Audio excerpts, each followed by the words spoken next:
নমস্কার। তাল অধ্যয়ন দ্বিতীয় পর্বে আপনাদের সবাইকে স্বাগতম। আজকে আমরা দাদার কাছ থেকে শিখব কিভাবে আমরা তবলা এবং বায়া সাথে নিয়ে আমরা বসবো আসন সম্পর্কে, এবং তবলা এবং বায়ায় কিভাবে হাত রাখবো এই বিষয়গুলো সম্পর্কে দাদার কাছ থেকে আমরা আজকে শিখব। দাদা, ধন্যবাদ সবাইকে। তোমাকে অনেক ধন্যবাদ, তুমি এইভাবে চিন্তা করেছ। তো তবলা তোমার বসা এমনি ঠিক আছে, খুব সুন্দর, সমস্যা কিছু নাই। এই যে বায়াকে তুমি ঠিক এইভাবে নিলে তবলা ঠিক এই যে ডান হাঁটুর এই কাছাকাছি এরকম করে, হ্যাঁ এরকম করে নিয়ে তোমার বসে তুমি যেন আরাম পাও, যে তবলার উপর তুমি এরকম করে হাত রাখো। এই যে এখানে নীল দ্বারা টান করে ঠিক যে এইভাবে বসে স্বাভাবিক, হ্যাঁ স্বাভাবিক করে পা সঠিকভাবে এখানে রাখা। এই যে এরকম করে যেন অত্যাধিক কোনো চাপ না লাগে। এই চাপ লাগলে আমরা একজন যন্ত্রশিল্পী তাকে প্রচুর মাথা ঠান্ডা রেখে ধৈর্য সহকারে তাকে বাজাতে হবে, কারণ একটা অনুষ্ঠানে 3 ঘন্টা 3.5 ঘন্টা তাকে বসে বাজানো লাগতে পারে। তো এরকম প্রস্তুতি, মানসিক এবং শারীরিক প্রস্তুতি নিয়ে তাকে বসতে হয়।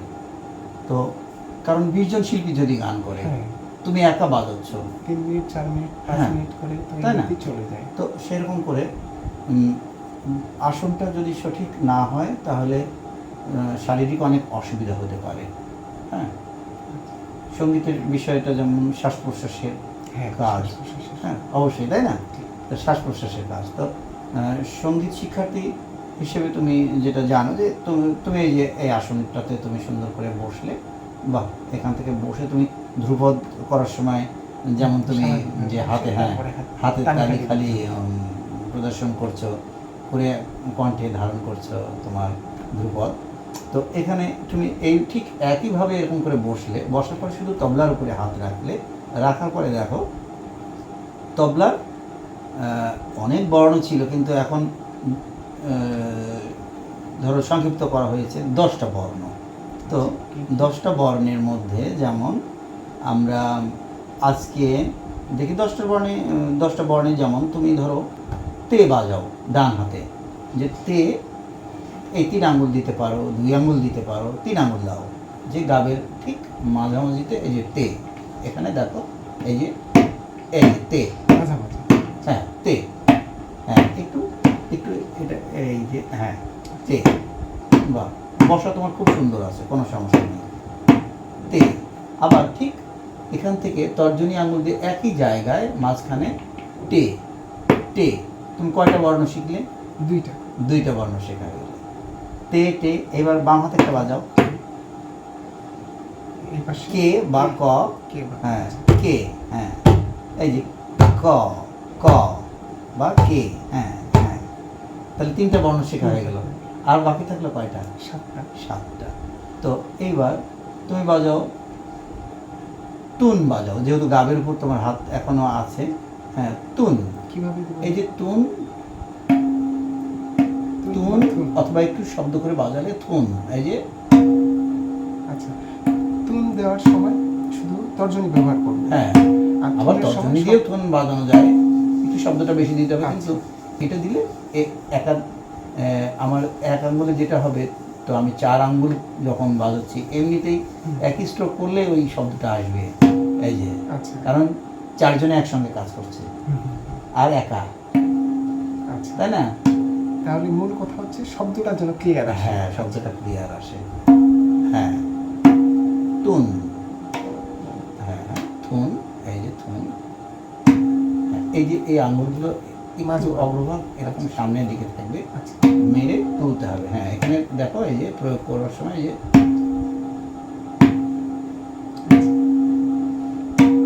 গুড, এই তো এই জায়গাটা যেন এতটা এইভাবে ভাঁজ না হয়ে থাকে, তাহলে আসবে না। হ্যাঁ এই যে ঠিক এই জায়গাটা তুমি সবগুলো আঙুল একসঙ্গে করো।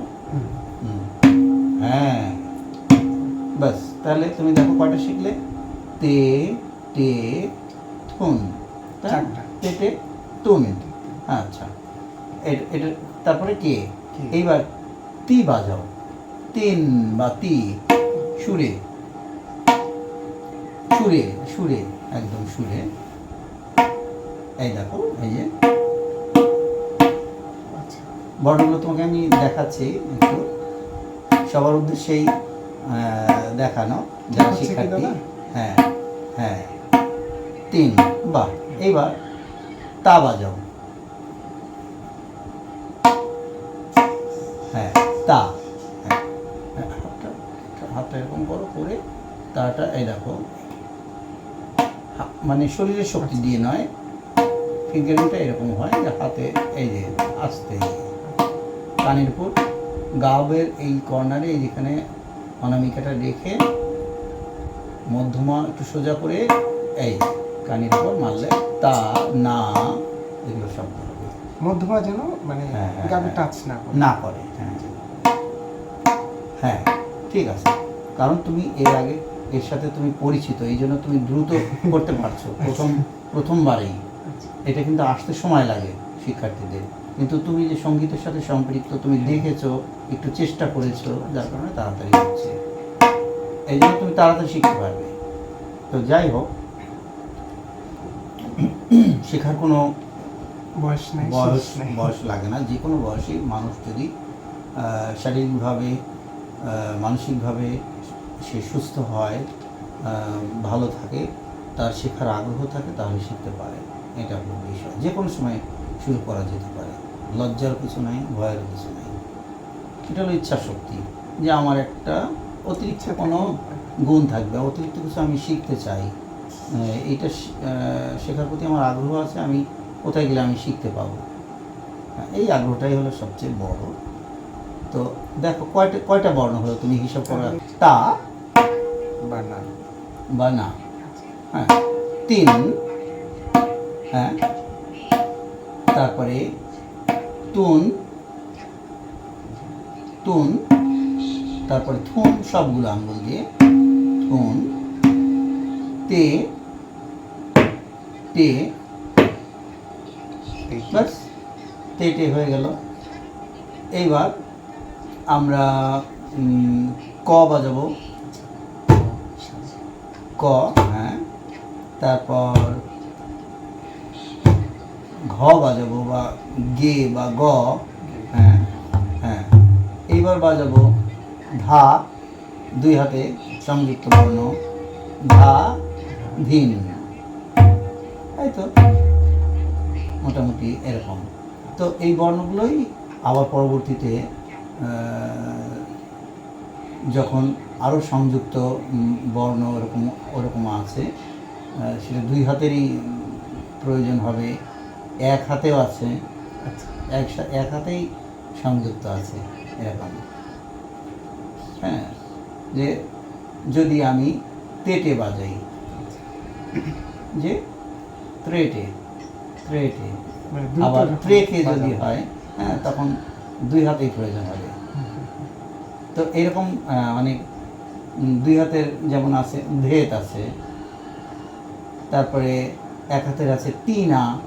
তো এগুলো যখন বাজানোর প্রয়োজন হবে তখন ওই প্রয়োগের সময় আমরা আগে ওটা শিখে নেব। যেমন তিনা বাজানো যদি তুমি করো, এগুলো অতিরিক্ত আর কি বর্ণ, হ্যাঁ যে আমরা তি বাজাচ্ছি এখানে, তি এখানে কিন্তু বাজাচ্ছি, তাই না?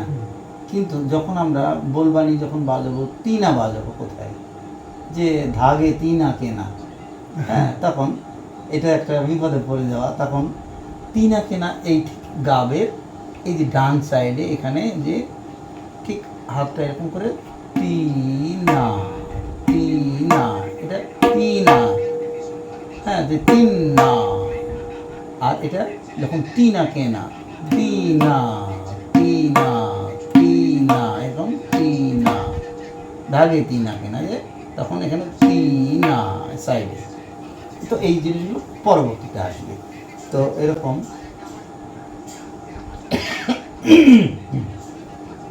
তুমি প্রথমে ধরো তবলার উপর হাত রাখলে, এই যে হাত রাখার পরে প্রথমেই বাজাবে যে তে রে কে টে, এরকম বাজাও। ডান হাতে তে, তে রে কে টে তা ক তা ক। তে রে টে টে তা ক তা ক। বাহ। তে টে তা ক তা ক। তাটা সুন্দর করে আনা লাগবে। খুব সুন্দর। তুমি অ্যাডভান্স লেভেলের ছাত্র, মানে দেখো এখন তুমি আর একটু বাড়াও যে তেরে কেটে তা ক তা ক তা ক তেরে কেটে তা ক। দেখি বাজাও তো। তেরে, হ্যাঁ বাজাও, দ্রুত বাজাবো নাকি? একটু স্লো। তেরে কেটে তা ক তা তা ক তা ক তেরে কেটে তা ক। এটাই ঘুরে ঘুরে বাজাও। হ্যাঁ,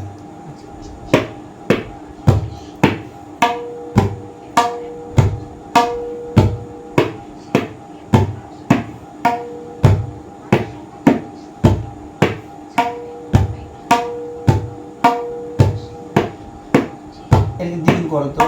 তেরে কেটে হ্যাঁ হ্যাঁ তা ক তেরে, না দেখো তেরে কেটে তা ক তা ক তা ক তেরে কেটে তা ক তেরে কেটে তা ক তা ক তেরে কেটে তা ক।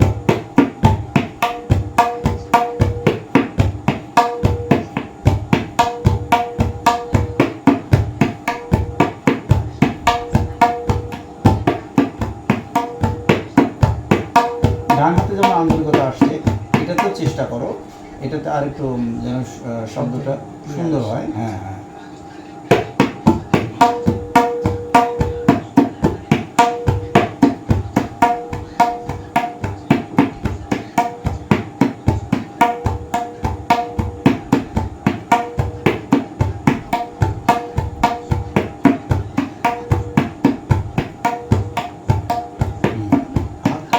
রাখা লাগবে এখানে এই জায়গাটা। হ্যাঁ,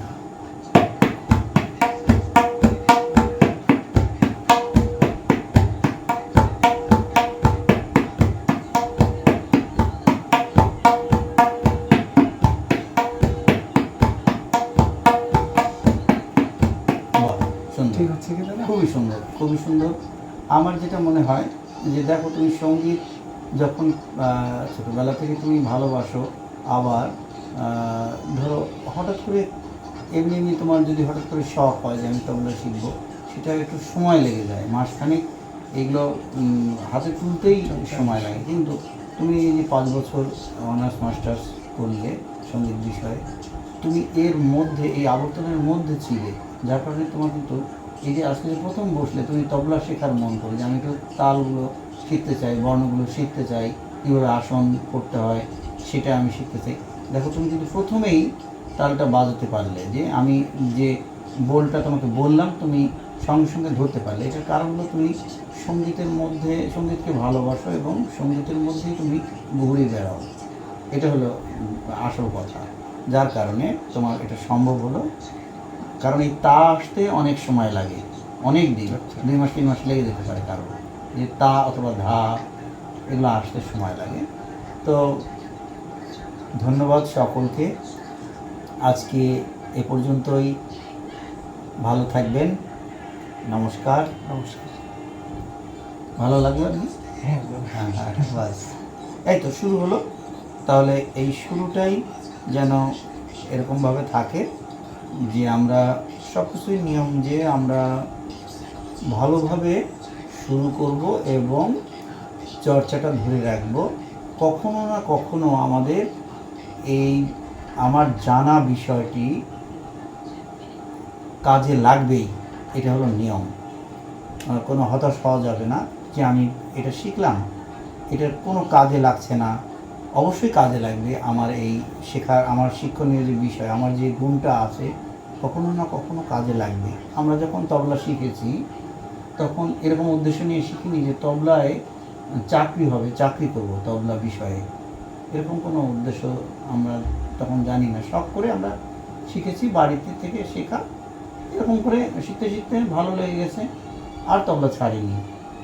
তো বড় হয়ে ইচ্ছা হলো যে আমি এই তবলা নিয়েই তো এরকম করে আমি একটা চাকরিতে যোগদান করতে পারি, সেটা রেডিও হোক, টেলিভিশন হোক, এই যে বিশ্ববিদ্যালয়ে সুযোগ হয়েছে যে সঙ্গীত বিষয়ে সবাই পড়াশোনা করতে পারছে, সঙ্গীতের গান যেখানে থাকবে সেখানে বাজনা তো অতপ্রতভাবে জড়িত, লাগবেই। তাহলে সেখানে তো তবলার প্রয়োজন হবে। সেখানে তবলাতে বিভিন্ন বিশ্ববিদ্যালয় এরকম করে সিদ্ধান্ত নেয় যে নিয়ম তবলাবাদক প্রয়োজন, তবলার সহযোগী প্রয়োজন, তবলার শিক্ষক প্রয়োজন, তবলা ডেমনস্ট্রেটর প্রয়োজন, সঙ্গীতকার প্রয়োজন। তো এইভাবে তারা প্রয়োজনীয়তা অনুভব করে এই জায়গাগুলোতে তবলাবাদকদের যে একটা জায়গা তৈরি হয়ে গেছে।